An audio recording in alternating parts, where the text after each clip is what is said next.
Welcome to the Know. I'm Ashley. And I'm Adam. All right, so in the wake of the bombshell reveal this week, the EA is not only shutting down Visceral, they're also redesigning the Star Wars game, which was called Project Ragtag, to shift away from a story-based linear adventure, which apparently is a bad thing in their eyes, into something more that players might want to play with choices and exploration and, I don't know, who knows, transactions or loot boxes or something on the back end. Either way, they want you to be playing it for a long time, not just once. Thanks to that announcement, we've had a whole lot of big discussion about the current state of microtransactions, whether or not the current AAA model is viable for the long term, and the future of gaming as a whole. Right, it's getting real deep. And on top of that, we got some big name developers who've been speaking out against EA's stance against linear games, making them sound like they can't be a success. For example, BioShock's Ken Levine, God of War's Cory Barlog, a number of other developers sort of defending why these decisions are necessary for big publishers.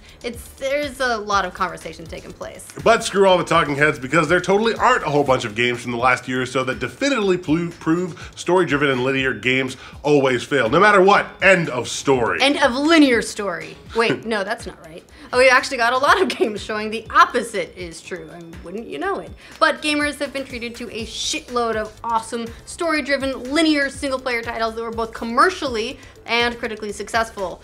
Who knew? That's possible? Not EA, apparently.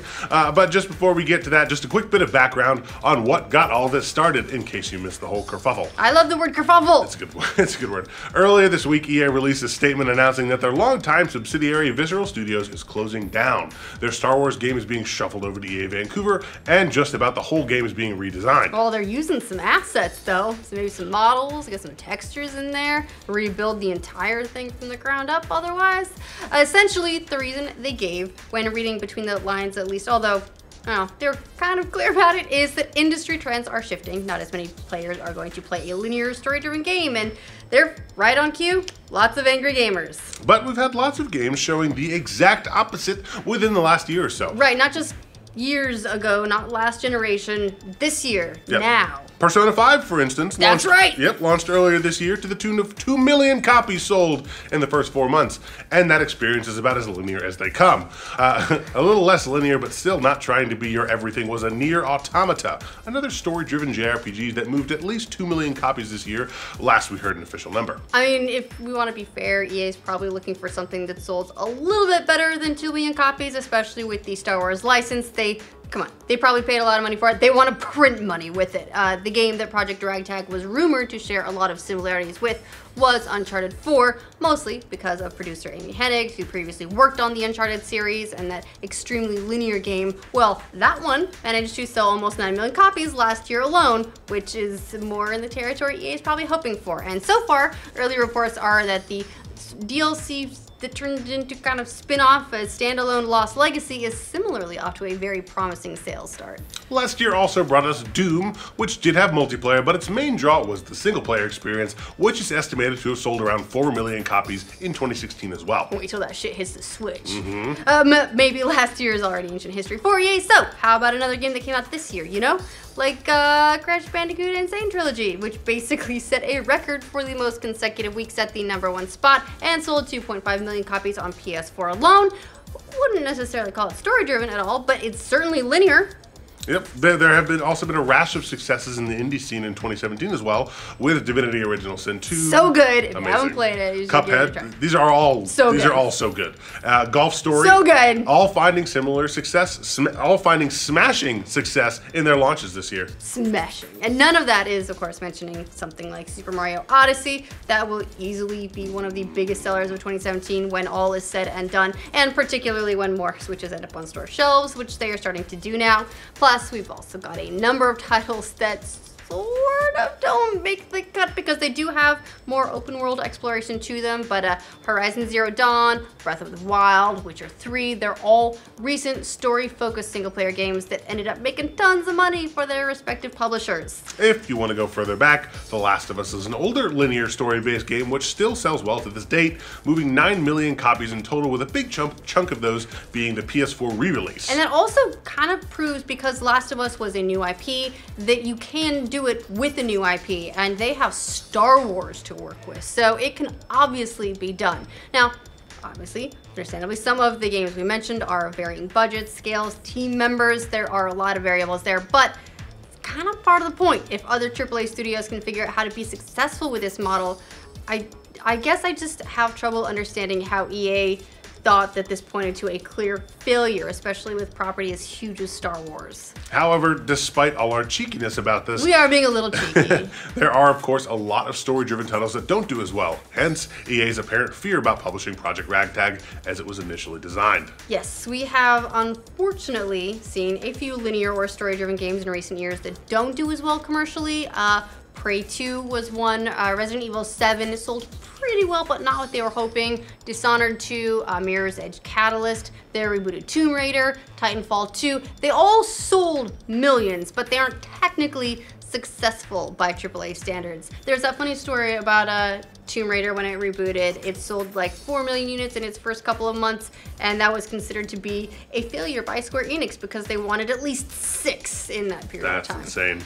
So really, these things tend to come in all shapes and sizes, and it's also hard to argue with the success of something like PUBG, a monster multiplayer game that will move up into the tens of millions of sales territory and beyond thanks to the Xbox One holiday launch. I mean, technically the game's not even out. It's in early access on PC still, and it already passed 15 million, so that's doing all right. In the aftermath of EA shutting Visceral down, several developers did speak out in favor of single-player games. We mentioned a couple early on. Ken Levine, who is famous for creating the BioShock series, which is a pretty linear experience, he said, "I've always loved single-player games, and I always will," to which fellow famous developer Cliff Bleszinski replied, "Biz guy voice, more like single-payer, am I right?" That does sound like something that Cliff would tweet. It sounds like a lot of devs themselves are salty too about this change to a more multiplayer loot box based future. That makes sense. If you go into developing games because you love these experiences and then you see them all being changed to, well, post-launch monetization models instead of telling these stories, then I can see being bitter about it. Yeah. Cory Barlog, the director of God of War, also tweeted, "I love linear single-player games. Saddens me when the word is linear is considered a bad thing. You can have agency in a linear story game." Other developers are pointing to one pretty clear reason why these single-player kind of games seem to be falling out of favor, at least with big publishers. One word: money. Ben Cousins, CEO of The Outsiders, told GameIndustry.biz in an interview this week, the number of full-price games console gamers are buying a year is dropping and the cost of developing games is increasing, while the actual audience for console games remains static. They need to find ways for full-price games to continue to be profitable. Big publishers have been working on plans like this for over a decade. It is a little bit concerning. I haven't personally noted the trend of game sales per title dropping, but that's definitely something that we should look at because it does point to a concerning trend and you can see why publishers would want to do something about it. But Machine Games senior games designer Arcade Berg, who worked on the upcoming Wolfenstein 2, The New Colossus, a single-player narrative story, similarly told Game Watcher a lot of it probably money. A good solid multiplayer game will yield great revenue and people will tell their friends to get a game to play it with them. A multiplayer game on console will require people to keep the disc, whereas a single player game, some people will return it or trade it once they've finished with it. And of course, developers and publishers don't see any money from trade-ins. That's not the consumer's fault, but there are a lot of aspects like that that get accounted for business-wise. Which pretty much confirms what we've all suspected, but it's nice to hear a developer actually say it on the record. Really, the key seems to be that developers need something to offset the cost of their budgets, and they're willing to make games that sell less if they think they can offset those costs with some other type of post-launch purchase. But if not, well, then you get Project Ragtag. Or you don't. So in the end, it seems EA thinks the size of the audience for a linear Star Wars game without any chances to monetize that audience after they buy the game isn't big enough, which is why you get something like Battlefront 2, which has a bunch of other ways to get your money in addition to the single player. I mean, they are doing some cool things with Battlefront 2, like this time they did come around and say, hey, we'll do all this post-launch content and that will be free. And they're making it up with the things like these loot boxes instead. Right. Which they had to add because there wasn't enough content last time around to keep players engaged. And you know what? The logic will give you a headache if you think about it too much. So just don't. What do you guys think of our list of single-player story-driven games? Is EA right? What is your favorite single-player linear narrative game in the last year, and how many people have you got to play it because you enjoyed it so much? Let us know that in the comments. And for all your super linear news updates, because we go in one direction here, remember to like this video. If you're new to this channel, subscribe to the know. The number of full-priced games console gamers are buying this fucking suck at this. Sorry. No, you don't. I think we need to make sure your grr makes it in the outtakes, though, because grr. I don't know why I'm grrring today, but I like it. Apparently. But just before we get to that, just a quick bit of background on what you...